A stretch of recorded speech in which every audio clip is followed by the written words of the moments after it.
महायुती सरकारमध्ये राज्यमंत्री नाराज असल्याची माहिती सूत्रांनी दिली आहे। नाराज राज्यमंत्र्यांचं फडणवीसांना पत्र असल्याचंही कळत आहे। वैधानिक अधिकार देण्याची मागणी या पत्रातून करण्यात आली आहे। तर शिंदे सेनेचे 2, अजित पवारांच्या राष्ट्रवादीचा 1 आणि भाजपचा 3 असे इतके राज्यमंत्री सध्या नाराज असल्याचं कळत आहे।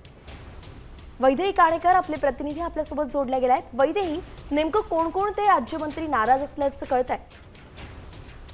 नक्कीच आपण बघतोय की काही कॅबिनेट मंत्र्यांना गेल्या काही दिवसांपासून ज्या पद्धतीनं राज्यमंत्री जे आहे ते नाराज असल्याचं वारंवार आपल्याला दिसून आलेलं आहे आणि त्याच्याचमुळे आपल्याला वैधानिक अधिकार जे आहेत ते मिळावेत यासाठी राज्यमंत्री जे आहेत ते लवकरच मुख्यमंत्री देवेंद्र फडणवीस यांना पत्र लिहिणार असल्याची माहिती देखील मिळत आहे।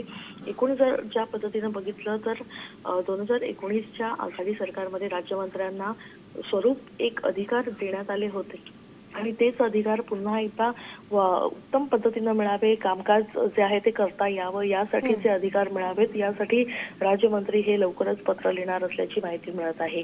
याआधी देखील या संदर्भात अनेकदा मुख्यमंत्री यांच्याकडे ही बातमी पोहोचली होती, यांना हे सांगण्यात आलं होतं, मात्र त्यानंतर काही मूळ जबाबदाऱ्या ज्या आहेत त्या देण्यात येत नसल्याची तक्रार वारंवार येत होती। त्याच्यामुळे आता राज्यमंत्री नाराज आहेत आणि ते पत्र लिहून आपली जी तक्रार आहे ती मुख्यमंत्र्यांपर्यंत पोहोचवणार अर्थातच पाहावं लागणार आहे वैदेही की त्यांनी तक्रार मुख्यमंत्र्यांकडे केल्यानंतर मुख्यमंत्री त्यावरती काय प्रतिक्रिया देतात आणि यांची नाराजी दूर होते का? धन्यवाद, अगदी सविस्तर अपडेट आपण दिली आहे। आता isakal.com आहे देशातील नंबर 1 ची मराठी न्यूज वेबसाईट। प्रत्येक अपडेटसाठी isakal.com ला नक्की भेट द्या।